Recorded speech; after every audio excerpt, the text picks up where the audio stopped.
Evet efendim, hoş geldiniz. Musa Göçmen bugün konuğumuz. Hoş geldiniz, nasılsınız? Merhabalar, teşekkürler. Siz nasılsınız? Çok teşekkürler, gayet iyiyiz. Çok güzel. Evet, Musa Öncelikle abi hoş geldin. teşekkürler, çok sağ olun hocam. Çok teşekkür ediyorum. Öncelikle bu çalışmaya bu kadar emek verip ortaya koyduğunuz ve ben şeye çok inanıyorum. Bir çalışma yapılıyor ama onun devamlılığı en değerli şey. Devam etmeyen çalışmalar hani hep yaparlar işte birinci geleneksel bilmem ne şenlikleri, festivali. Hep o birinci gelenekselde kalır. Bizde böyle bir devamlılık şeyimiz yoktur, bir eksikliğimiz vardır o konuda. Ama doğanın ve dünyanın bütün düzeni de aslında devamlılıkla ortaya çıkıyor. İşte müzik bile frekansla, o devamlılık tekrarlarla, her şeyle ortaya çıkıyor. O yüzden de ben bu devamlılık için özellikle tüm emeği geçenlere teşekkür ediyorum. Biz Çünkü teşekkür şu ederiz. an yapılan videolar, kaydedilen şeyler çok değerli ve ileride tekrar tekrar izlendiğinde kıymetinin daha da artacağını düşünüyorum. O yüzden de bu çalışmaya emeği geçen herkese dediğim gibi şükranlarımı sunuyorum öncelikle Çok başlarken. teşekkürler. Çok teşekkür. Vallahi ben şimdi ekip kızacak ama 34. deyip söyleyeceğim. 34. bölüm yok, söyleyelim lütfen artık. Evet, 34. Çok önemli. bölüm. Gururla söylüyoruz. Harika. Evet, evet, 34. bölümümüzü çekiyoruz. İnşallah Eylül ayı içinde yayınlayacağız bu bölümü. Bakalım hayırlısı, daha önümüzde bir 100 bölüm daha var diye düşünüyoruz. Bizim hedefimiz 140-150 de ancak biter diye düşünüyoruz. Çünkü 149 besteci bulduk. 324 eser var değil mi Aslı şu an son sayı? Evet, 324 olması lazım. Tam emin Yani olamadım. 27 mi 24 mi? Hı hı. Ee, bakalım herhalde 140-150 bölümde bu iş toparlarız diye ümit ediyorum.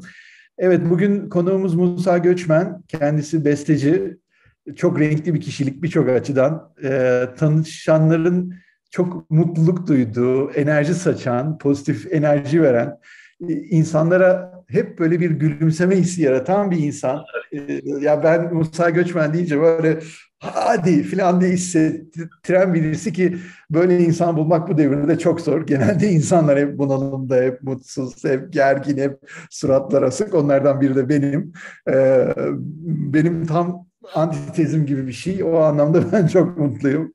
Evet, biz konsept gereği misafirimizden en başta bir kendisini arzu ettiği kadar kısaca tanıtmasını istiyoruz. Musa abi, sen de söz. Ben küçük yaşlarda ilgiyle başlanan, benim babam köy enstitüleri kökenli. Onun yönlendirmeleriyle fark edilen müzikal yeteneğimi değerlendirmek üzere İzmir'de iki yoldan birini seçmem gerekti. Bir tanesi İzmir'de eğitim alacağım, konservatuvar, oradan başlayacağım yol. Diğeri de askeri mızıka okuluydu. Ben askeri mızıka okulunu seçtim. Neden olduğunu söylersek tahmin edersiniz. O zaman da öğretmenlerin hayat standartları, üç çocuk vesaire çok büyük zorluklar içeriyor. Belki askeri okulda müziği babamın emekli albay arkadaşının yönlendirmesiyle askeri müzik okuluyla tanışmış oldum müzikte ve o yolu seçmiş oldum. O yolu seçtikten sonra da çok farklı bir geleneğin içinde buldum kendimi. Çünkü tarihi 2. Mahmutlara 1831'lere dayanan bir müzikâ-i muayin geleneğinin devamı ve eğitim şeklinin içinde yer alan bambaşka bir bakış açısı müziğe. Doğal olarak işte bandoların yürüyerek çalma vesaire birçok değişik eğitimlerinin içerdiği bir yapıyla karşılaştım. Belki de müziğe buradan başlamış olmam bana bambaşka bir alan açmış oldu. Ve daha işte ilk birinci sınıf civarlarındayken e, artık yazma isteği oluştu içimde. Bu işin tasarlayan kısmında olmak istediğimi hissettim. Ve o alanda ilerlemeye başladım. O alanda ilerlemeye başlayınca da bizde bir gelenek vardır. Kendi içinde sistem, askeri müzik sisteminde bu tip bir besteci yetiştirme yapısı olmadığından gelenek bu şekilde destek olarak ortaya besteciler çıkartır. Örnek Muammer Sun mesela aynı kökenden gelip o yeteneğini keşfedip daha sonra rahmetli Muammer hocamızın işte bestecilik hayatın devam ettiği aynı gelenekten geldiğimiz bir yapı. Ben de bu gelenekten geldikten sonra çeşitli okuldan eğitimler ve ondan sonra burası çok önemli, yurt dışı eğitimleri ve yurt dışı çalışmalarına çok katıldım. Neden çok önemli diyorum? Çünkü bu işin bir şekilde eğitimini alıyoruz ama görgüyle birleştiğinde bu işin nasıl yapıldığını görsel olarak da deneyimleyip bunu kendi ülkenize getirdiğinizde ortaya bambaşka bir şey çıkmış oldu. Bu aldığımız işte bestecilik, çalışma eğitimlerinin yanı sıra bahsettiğiniz belki de bu renkli müzikal kişilik hocam, belki de o alınan artık yani belki 100'e yakın bu tip festival, masterclass, workshoplardan süzülen bir şeye dönüştüğü için de böyle bambaşka bir yolu seçmiş oldum. Kendi özel çalışmalarımızda işte özel binamı, özel senfoni, özel böyle yani bu özeli derken de hani devlet çatısı altında olmayan özel sektör anlamında. Bağımsız. Evet, bağımsız bir yapıda tam karşılığı da o aldı aslında. Yani aynı Hollywood film üreticileri ve bağımsız üreticileri gibi kendi yolumuzu çizdiğimiz, yine operalarla, senfonilerle eser yazma ve bazen işte beraber şeflik olarak da çalıştığımız bir yapıya doğru ilerledi. Ne iyi ki de böyle bir yapıya doğru ilerlemiş. Çünkü bambaşka bir müzikal yapının da olabileceğini göstermeye çalıştığımız, belki gençlerimiz için de farklı deneyimlere de ev sahipliği yapabilecek ortamlar yaratmış olduk. Böylelikle de hani bir müzikal kimlik oluşmuş oldu. Ama bana sorarsanız hani salt ne yapıyorsun derseniz, ben salt müzisyenlik yapıyorum diye düşünüyorum. Çünkü müziğin bir iletişim biçimi olarak kullanılıp insanlarla bir araya gelip onlarla yeni dostluklar, yeni üretimleri gerçekleştirdiğimiz bir müziği aracı olarak görüyorum. Ve o anlamda da müziğin her türüne dokunmaya çalışıyorum. Evet, yani hem besteci olarak hem yaptığınız o merkezin, Musa Göçmen, tam doğru ismini telaffuz edemeyebilirim. Merkezin yaptırdığı aktiviteler, hareket, insanlara fırsat sağlama açısından bence en azından benim bile bildiğim kadarıyla Ankara için çok ciddi desteğiniz var. Çok çok büyük faydanız var. Çok teşekkürler. Ee, Ben hani büyük bir takdirle ve hayranlıkla izliyorum olup bitenleri. Ee, Bugün konumuz yine Türk viyonsel eserleri, Türk bestecileri. Sizin de bu anlamda bizim kayıtlarımızda 2 tane eser var. Hangisiyle başlayalım? Şimdi benim aslında de bu bahsettiğim gelenekten, bu kompozisyon geleneğinden, askeri müzik geleneğinden biliyorsunuz doğal olarak bir üflemeli çalgılar ağırlıklı bir başlangıçla ilerledi. Ama ondan sonra doğal olarak senfonik orkestrasyonlara ve yaylı çalgıların da içine dahil olduk. Birçok projeye girmeye başladık. Buradaki tabii ki videomuzun ve bu yayınımızın konusu olan cello'nun büyüsü aslında hani diğerlerinin yanında tamamen ayrı bir yere koyulabilecek bir yapı. Çünkü violonselin o bahsettiğimiz ses renginin ötesinde bir tınısal frekans gücü de var hocam. Yani titreşimi var. Yani onu çaldığınızda çalan tabii inanılmaz hissediyordur. Ama karşınıza geldiğinizde salt kulağınızla hissettiğiniz bir ses titreşiminin ötesinde göğsünüze çarpan bir şeyden bahsediyorsunuz.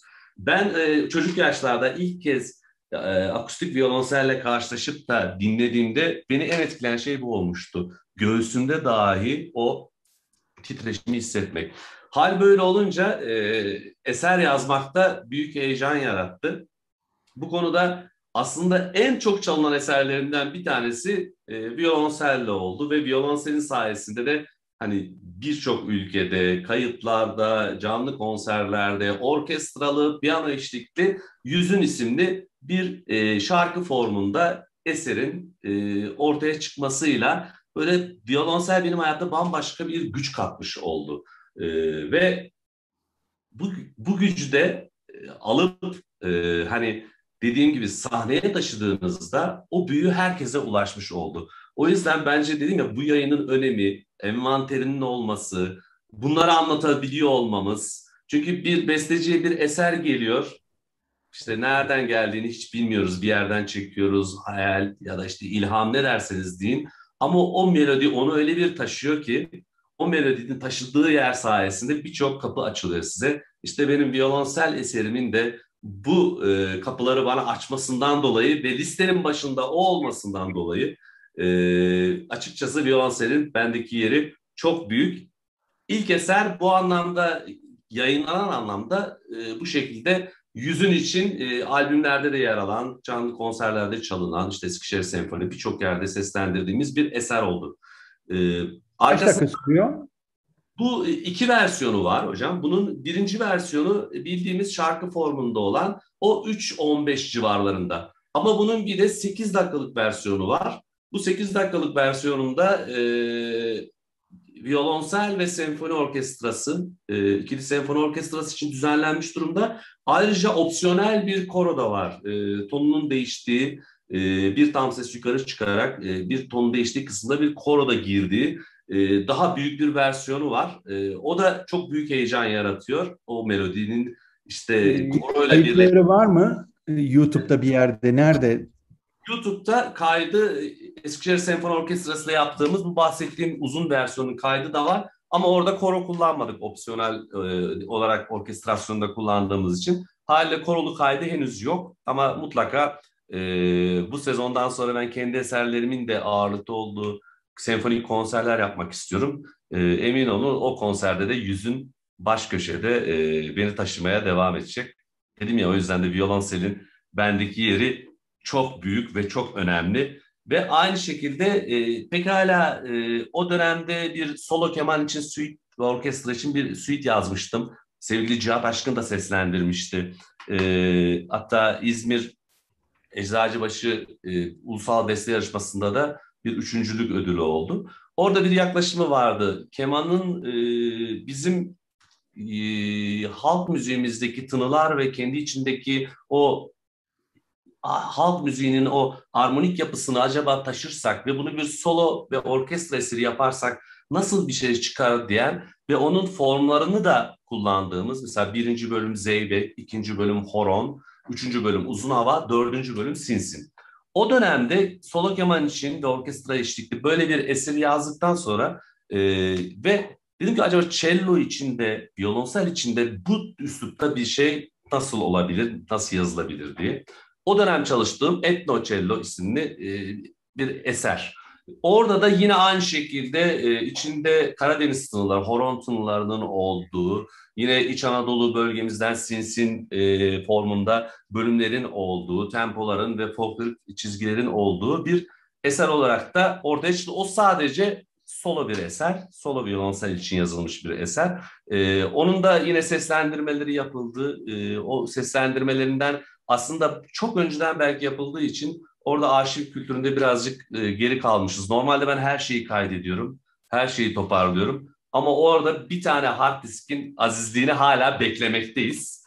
Ama onu da kurtaracaklarını söylüyorlar. Biliyorsunuz bu hard disklerde bu mekanik ve bir yerde bir şey bozuldu mu böyle en değerli şeylerinizi kaybettiğiniz oluyor. Ama en kötü ihtimal eserin tamamına yakın böyle fotoğrafik bir şekilde hafızamda oturup yazacağız zaten hani günde herhalde bir 8-10 saat nota yazıyorum. Onu da mutlaka programa alacağım. Ayrıca bu eserlerin yanında bunlar tabii özel olarak çalıştığım eserler. Bunun yanında yazdığım bütün keman, piyano eşlikli kendi işte bu bahsettiğim minyatür üsluptaki eserlerin tamamını aslında violonsele de uyarlayarak violonsel içinde çalınır hale getirdim. Çünkü dediğim gibi violonselin yeri çok ayrı. Bir de bu tip solo piyano ve violonsel için eserlerin, minyatür eserlerin çok önemli olduğunu düşünüyorum. Çünkü bu minyatür eserler hemen derdini anlatıyor.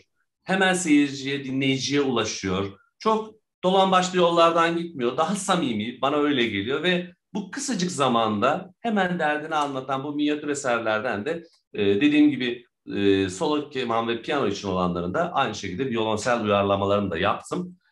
Onları da dediğim gibi inşallah solo piyano ve solo olarak çalmak isteyenler için yakında paylaşırız ve herkese de ulaşmasını sağlarız. Evet, Etno'nun süresi ne kadar? Etno'nun süresi 7-7,5 dakika arasında değişiyor ama tabii bir solo eser olduğu için bu süre doğal olarak çalanın kendi yorumuyla biraz kısalabiliyor hocam. Okey. Kim çaldı? Hatırlıyor musunuz? İlk olarak Gülgün Akagün Sarı Sözen seslendirdi o dönem. Zaten hani işte dediğim gibi Cihat hocamızla çalıştığımız, Cihat Aşkın'la çalıştığımız o dönemde kendisiyle de konserlerimiz oldu. Hatta Frederic Gould'un violonsel konçertosunu üfleme çalgılara eşlikli birçok konser yaptık ve gerçekten de Türkiye'deki o üflemeli çalgılardaki hani daha yaklaşımımızın farklı olmasından dolayı belki Türkiye'deki en güzel seslendirmelerin de sahibi olduk diye düşünüyorum. Çünkü gerçekten üzerinde çok çalışmıştık. Eser de çok ilginç tabii Frederic Gould'un. O da çok değişik yaklaşımları var içinde. Müziği kimle çaldınız? Nerede? Ben hatırlamıyorum. Yani bir orkestra olarak sizin orkestranız mı? Bizim orkestramız çaldı. Üflemeli çalgılar eşlikli. Onun da kayıtları mevcut, onun da kayıtları. Onlar da tabii dediğim gibi DV formatında, yani kaset formatında. Ama onu da biz 4-5 konser çaldık. Hatta çok ilginç bir anımız da var. Biz onu çalışırken armoni mızıkası bandosuna da bir yabancı şef çağırmışlar, şefler için masterclass yapması için. O eseri e, önermiş, o da hani üflemeli çalgılar ve bir violonsel eşlik, işte violonselle birlikte Frederic Gould'un. Biz tabii o konseri vermek için çok hani eserde ciddi zorluklar var. Onları tamamlamış şekilde hazırlamıştık. O sırada da yabancı şef gelip de bizim o konserimize denk gelince şok olmuştu. Hani o yeni bir yenilik olarak getirdiğini düşünürken ülkeye, yani masterclass olarak bakıp da hani hepsini çalındığını, eserin ortaya çıktığını görünce şok olmuştu. Bizim için de böyle güzel bir anı olmuştu. Hani işte o kafaları değiştirmenin, farklı küçücük bir insanın kafasındaki fikri bile tohumlayabilmenin zevkini yaşamıştık. Çünkü o bambaşka bir yenilik getirdim şeklinde düşünürken aslında ülkemizdeki o yeniliği sahip olan birçok kişinin olduğunu gösterebilmek çok güzel oldu. Evet, ben kısaca bir şey soracağım. Önce etno ile başlayayım. Etnoyu tanımlamak gerekirse bir cümlede ne dersiniz etno için? Ne ile tanımlarsınız? Anadolu tınılı violonsel. Yani bir violonselden duyacağınız Anadolu sesi, Anadolu ezgileri. Okey. Yüzün için ne dersiniz bir cümlede? Yüzün için altın oranın violonsele ve müziğe yansımış hali. Wow, bu değişik oldu. Evet. Güzel. Oldu. Evet. Çok çok güzel oldu. Çok güzel oldu. Ben yüzün için bir şey sormak istiyorum. Farklı versiyonlarını dinledim. Bir korolu versiyonunu zaten henüz yokmuş. Onu görmedim. Ama yaylı orkestrası eşliğiyle bir halini de gördüm. Büyük orkestra eşliğinde de gördüm. İlk önce hangisini yazdınız? İlk olarak piyano violonsel olarak yazdım. Ardından yaylı çalgılar için düzenledim. Onu da kendi turnemizde kullandık. Bir 6 o dönem, yani herhalde 2002 yıllarında 6 sahil ilimizi kapsayan, o zaman kullanılmayan antik tiyatroların tekrar kullanılmasına yönelik bir proje geliştirmiştim. Mesela Faselis'teki şu an konserler oluyor ama o dönem hiç konser olmuyordu. Belimize kadar ottu. Otlarını temizletip Fasales'in ilk konserini yapmıştık mesela. O eser orada da Yağlı Çağlar eşlikli seslendirilmişti. Daha sonra bir doğal olarak aslında birazcık bestecilik herhalde böyle ilerliyor. Daha sahip olduğunuzda daha büyük yazmaya başlıyorsunuz. Hani Mozart'ta da öyledir. Mozart'ın babasına yazdığı bir mektup vardır. Ah, 2 tane klarnetimiz olsa da işte o klarnetleri de koysak tınımız ne güzel olur. Çünkü hani sahip olmadığınız şeye yazmak pek mümkün olmuyor, kullanamıyorsunuz. Sahip olmaya başladıkça zannedersen büyümeye başladı. İşte piyano eşlikli, yaylı çalgılar eşlikli. Sonra üflemeli çalgıdan dahil olduğu bir ensemble Hı yazıldı. hı. Bando eşliği var. Bandoda da seslendirildi üflemeli çalgılar. Ayrıca ondan sonra işte ikili senfonik orkestra, daha büyük 8 dakikalı, artık daha büyüğünü yazar mıyız bilmiyorum ama hani Koro da herhalde gelmiş. orada geldi. Gittikçe büyüyerek giden bir eser. Herhalde bu eserin güzelliği de burada. Tüm benim hayatım boyunca böyle her alanda o violonselin bahsettiğim duygusal tınısı, o göğsümdeki titreşimini, o çocukken ilk hissettiğim duyguyu her seferinde hissediyorum. O yüzden de böyle her konserde, her etkinlikte yüzünü seslendirmeyi çok seviyorum. Çok ilginç bir şekilde e, çok da beğeniliyor. Mesela bir örnek anlatayım. Çok zamanınızı da almak istemiyorum. Çok Estağfurullah. geldi şu an bir anda da. Kahire Senfoni ile Mısır'da İskenderiye Kütüphanesi'nde bir konserimiz vardı ve eser yüzünle açılıyor. Hatta bunun kayıtları da var YouTube'da. Biz başladık. İlk parça bu. İşte oradan bir cellist arkadaş işte girdi, işte çaldı. Parça bittikten sonra bütün salon birden ayağa kalktı. Benim için büyülü bir andı. İlk parça daha düşünün. İlk parça eserin o melodik gücünden, artık neyden, halinden mi bilmiyorum. Konserin finali gibi oldu. Benim için müthiş bir duygulu bir andı. İlk herkesin ayağa kalkıp o eseri çılgınca ayakta alkışlaması. Aslında baktığınız bir tane çok rafine bir melodinin işte çok taşıyan, insanları yormayan bir orkestrasyonla seyirciye o bahsettiğim minyatür kafasında derdini hemen anlatan samimi bir eser. Belki de seyirciyi o yakalıyor, yani hemen derdini anlatıyor. Samimi hissediyoruz, aynı duyguları yaşıyoruz. Ve o Kahire Senfoni ile yaptığımızda çok heyecanlı. Dediğim gibi ilk parçaydı ve konserin finali gibi olmuştu. Şimdi o geldi aklıma durup dururken. Onu da almış olduk. Harika. Tayfun, soracağım bir şey var mı? Ya Musa Bey? Musa Bey aslında insan tabii çok onun enerjisinden etkileniyor. Başka şeyler düşünüyor. Çok da güzel anlattı. Ama yüzün öyle de güzel seçilmiş bir isim ki. Bir de altın orana bağladı Fibonacci'ye. E, Bir insan yüzü değil mi? Ama hüzün gibi de tınlıyor bir de. Evet. Tınısı da öyle. Çok hoş yani, daha isimden kulağa estetik bir şey veriyor hem de kavramsal da bir şeyler hissettiriyor. Hocam bunu yazdığım dönem altın oran evrenin bir estetik algısı üzerinde çalışıyordum. Çünkü hepimizin algıladığı, sokaktaki adamın da algıladığı, en bilgili adamın da algıladığı ortak bir estetik algımız var. Buna istediğiniz, yani yaratılıştan geliyor deyin, geninizde var deyin, ruhumuz böyle deyin, ama bunun bir gerçek olduğu belli. Bunun matematiksel olarak da zaten bahsettiğiniz gibi bir altın oran şeklinde açıklaması var. Ve aslında her altın oranda bizim yüzümüzde, herkesin yüzünde mevcut. Bu güzelliği yansıtan, herkesin bu evrensel güzellik algısının şifresi hepimizin yüzünde de. Hani ressamlara ilk onu öğretirler. Altın oran şöyle, şunun oranı falan. Ben bundan çok etkilendiğim dönemde acaba bu duyguyu müziğe taşısak, yani kendi içerisinde buna göndermeler yapan, işte melodik olarak bu duyguyu yansıtacak yüzümüzde gizli bu altın oranla bir eser oluşsa nasıl olur? Çünkü yüz çok önemli. Yüzleri aklımızda tutuyoruz. İlk yüze bakıyoruz biri doğduğunda. Hani birini gömeceğimiz zaman diyoruz ki yüzünü bir kez görelim. Evet. Ve her şey yüzde başlıyor. Tanışıklık yüzde başlıyor. Ve hani dua bile yüzde bitiyor yani. O kadar önemli bir şey.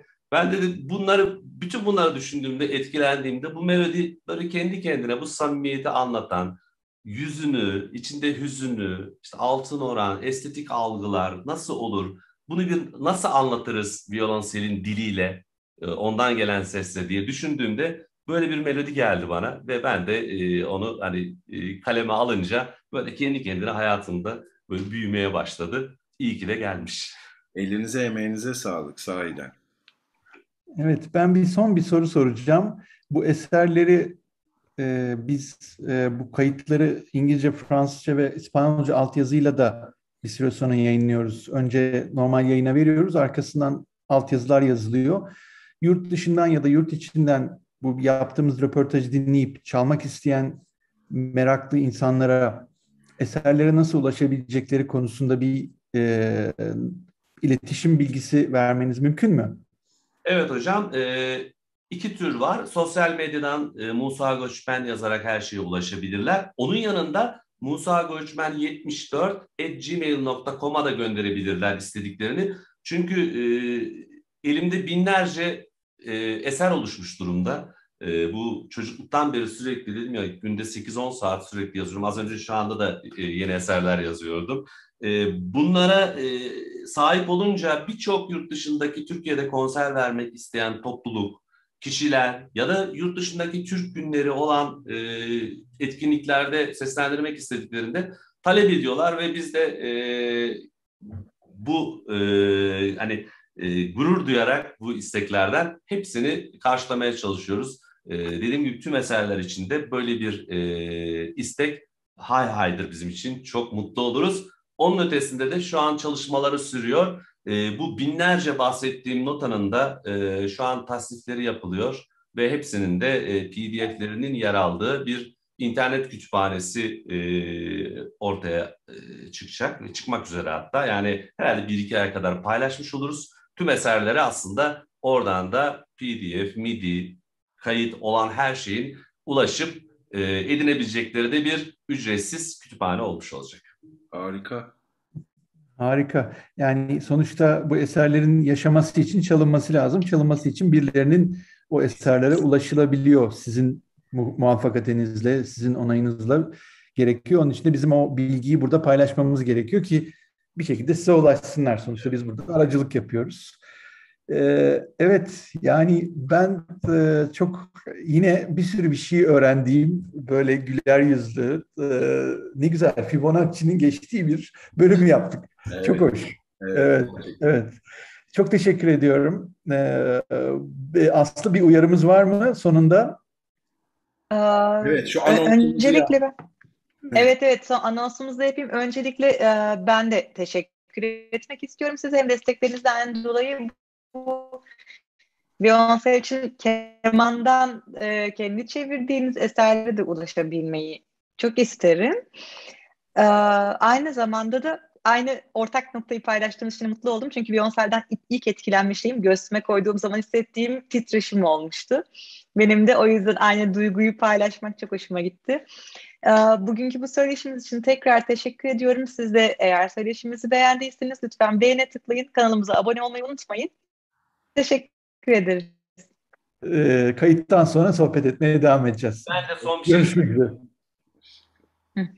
Ben de kesmedim. Buyursunlar. Tamam, son bir şey söylemek istiyorum. Bu yaptığınız şey çok değerli. Ayrı ayrı tekrar başında da söylediğim gibi söylüyorum. Envanter dünyanın en değerli şeyi. Elinizde ne olduğunu bilirseniz ondan elde edeceğiniz sonuçlar çok daha güzel olacaktır. Şimdi elimizde ne olduğunu bilmeye hızla ilerlediğimiz bir sürecin içerisindeyiz. 34 olmuş 150'den bahsediliyor.